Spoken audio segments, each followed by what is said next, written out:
After Jiang Taigong founded Qi, the two people that led to its ultimate peak is these two people carved in the sculptures right behind me. Qi Huanggong Jiang Xiaobai is known as the first out of the 5 hegemons during the spring and autumn period, and right next to him is Guanzhong, the top prime minister of all times in China. But can you imagine that before they are worst nemesis? This is because Guanzhong was once the personal tutor of Jiang Xiaobai's brother. Before the Duke of Qi ascended to the throne, there is a period of vacancy in the throne, and as soon as the two brothers heard about this news, they rushed back in their carriages back to the capital of Qi. On its way, something interesting happened, and in their way there, Guanzhong shot an arrow, and Jiang Xiaobai immediately played dead. This is because luckily, the jade pendant that he always carried around blocked the arrow for him. And as soon as this fake news of his death spread to his brother, Prince Jiu, the Prince Jiu's party slowed down, and when they ultimately reached the capital, they discovered that Jiang Xiaobai has already ascended to the throne. You might wonder, after Guanzhong attempted to assassinate Jiang Xiaobai, the Duke of Qi, how did he get hired as the prime minister later on? This brings us to another important historical figure, which is Bao Shuya. Bao Shuya and Guanzhong are really close friends, and at their early ages, they started a business together. However, Guanzhong took more profit even though he did less work. And other people said that he was petty and that he calculated every single gain. However, Bao Shuya responded by saying that his family is poorer than mine, so he have to sustain himself. And another story was when Bao Shuya and Guanzhong went to war. Guanzhong wasn't very brave, and sometimes he held back in these wars, and people said he was coward and spineless. But Bao Shuya, on the other hand, says that because he still have a mother at home, so he needs to practice filial piety. That's why he cannot die on a battlefield. And after this series of events, you can tell that how deeply these two people have bonded together. And so Guanzhong famously said that 生我者父母，知我者报子也, which means that my parents are the one who gave birth to me, but the person who knows me the best is Bao Shuya. Who wouldn't want to have such a good friend like Bao Shuya? Of course, Guanzhong never let him down. In the end, Guanzhong's policies with his long-term vision and his wise strategies led the country to flourish both economically, in terms of government, and also socially. The first wise policy is 盐铁专营, which equates to the modern country-owned public sector monopoly. So how did Guanzhong achieve this? In the ancient times, taxation often led to public resentment in the long term because people have to pay a portion of their income as well as their crops to the country. But however, Guanzhong get rid of this tax and embedded these taxation on common use produces. So Guanzhong established the first state monopoly on salt and iron. So he embedded the tax on these daily necessities and seamlessly collected them from the people. And in the end, this increased and boosted the money inflow into the national treasury. Another policy that was implemented by Guanzhong amounts to what is known as the progressive taxation that we use nowadays. It is otherwise called as 向地催征, which means that we assess whether the land is barren or fertile and use this as a standard to see how much taxation should be collected. Next, we're going to talk about the earliest investment promotion policies, which is 优惠工商. Here, Guanzhong also think that trade is a significant part to the kingdom. So he states that merchants coming from all over the world into the land of Qi, if you bring 1 carriage of produce, then you will get free food and free locations to rest. And if you bring 3 carriages of food, your horse will even get free food. And if you bring even more, over 5 carriages, you will be assigned people who will help you out during this process of trade. Because of this wise policy, the land of Qi attracted merchants from all over the world as they flock inside for trade, leading to the growth economically. Lastly, we have the earliest macroeconomic policies to stabilize inflation, which is called 轻重之法. Here, when the harvests are good, the country purchases a lot of the food to keep prices low. And when harvests turns out bad or there is a drought, then the country will open its grain storage to normal people and make it accessible to lower the price of these grains.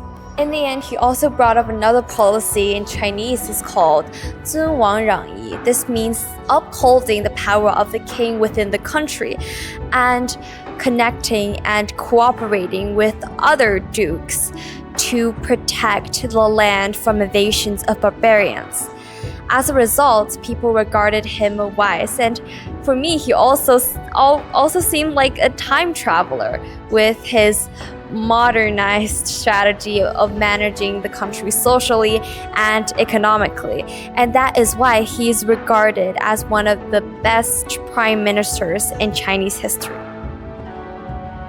Of Qi Wan Lu Gao is one of the first trade wars in Chinese history. So Guanzhong wanted to subdue Lu, but without fighting. So he came up with a plan. He ruled that all officials in Qi should buy silk made from Lu. And because the high demand of the silk, Lu farmers stopped farming and turned into the silk industry. This caused Lu to rely on Qi's import of grains. In the end, Guanzhong suddenly raised the price of grains and stopped everyone from purchasing silk from Lu. And ultimately, Lu surrendered due to famine. And this is one of the greatest trade wars in Chinese history. Guanzhong created China's earliest social security system called 9 benevolent policies to support the elderly, children, orphans, and the disabled, as well as the poor, providing disaster relief. When Guanzhong grew sick and old, Qi Huangdong asked him who can replace him as the new prime minister. He had 3 people in mind, which is Yi Ya, Kai Feng, and Shu Diao. And these 3 people were actually treacherous men. Yi Ya cooked his son for Qi Huangdong when he says that he never tasted human flesh. And Kai Feng served Qi Huangdong for many years, but he never really returned home to take care for his parents, even when they passed away. Qi Huangdong claimed that these people loved him so much, even more than they loved their family. On the other hand, Guanzhong pointed out that because they don't show filial piety to their family, and some of their actions are even against human nature. Therefore, these people should be considered as treacherous and untrustworthy. First, Qi Huangdong, the Duke Huan of Qi, believed in Guanzhong and did not use these 3 treacherous people. But later on, he felt lonely and he desired to be praised by these 3 people, so he called them back. And this led to his ultimate tragic ending, where he died of starvation. After a month of his death, people only find his body in his room. It's hard to imagine how a once glory ruler turned out to die in such a sorrow and mournful way. A month later, after his death, his body was discovered, only to see that it's already rotten and crawling with maggots. Another renowned minister of Qi is Yan Yin. By reading stories of him, his eloquence truly inspired me. So the story I want to tell you today is when he was sent to the land of Chu to maintain a strong diplomatic relationship between the two countries.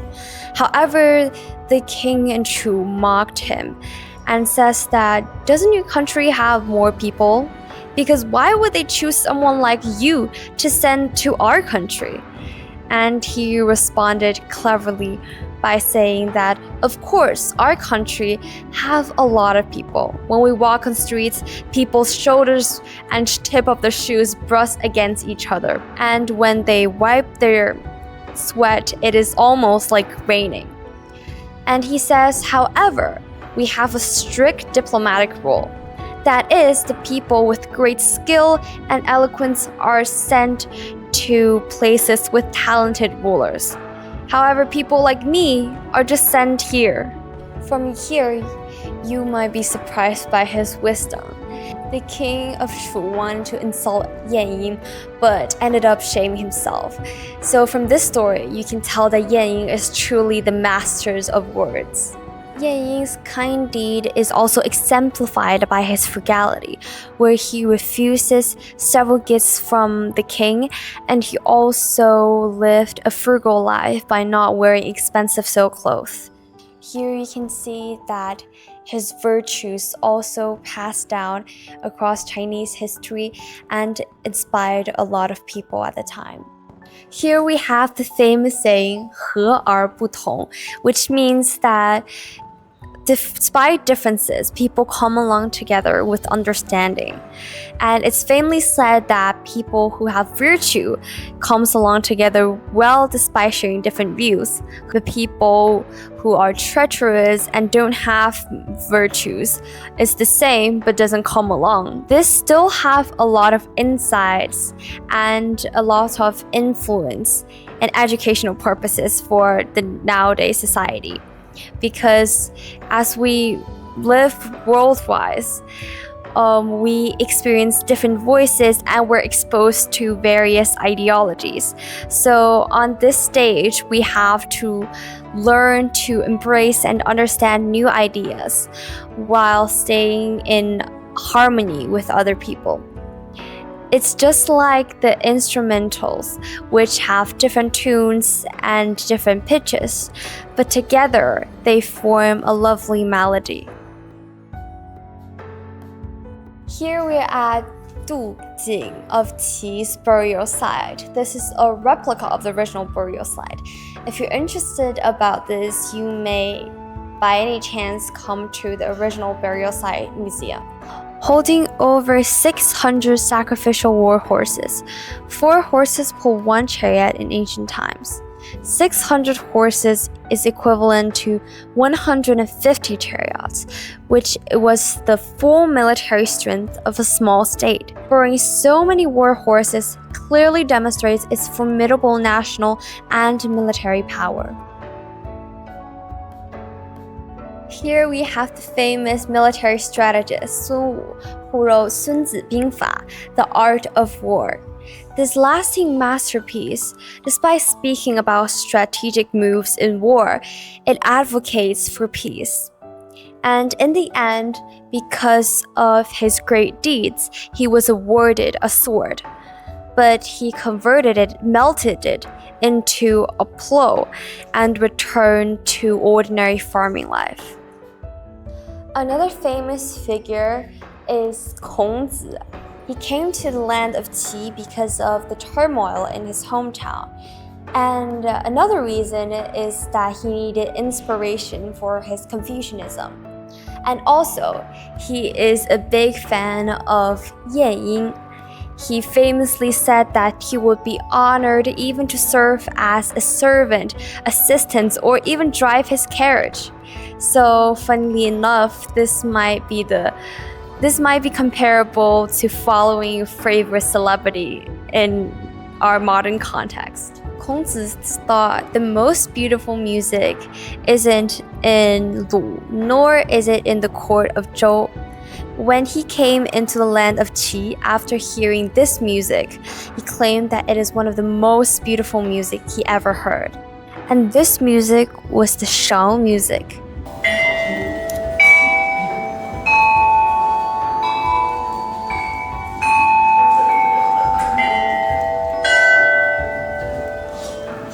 As recorded, when Confucius was in Qi, he heard the Shao music, and for 3 months he did not know the taste of meat. He said, "I never imagined music could be so beautiful." These are the chime bells and chime stones. They play wonderful music when struck. I believe they're probably the world's earliest percussion instruments. What is next to me is the 寿牛鼎. It is a cooking vessel. It is also linked to a famous idiom in Chinese, which is 卧虎藏龙. This is because you can see 3 prowling tigers on its lid and dragons carved on the surface of it. Here we can see a sword evacuated from the land of Qi. And as we look closely on it, we can see some inscriptions. And if we compare it with inscriptions written on 越王勾践剑, which is the sword of the king of Yue, we can see a lot of similarities. So some of the historians hypothesize that this sword might find its origin in Yue, and it might be brought into Qi through craftsmen. It might also be found here because it was once kept as a trophy of war. And this shows us that the interaction between different states is rather frequent at the time. Don't forget to like and subscribe. See you in the next video!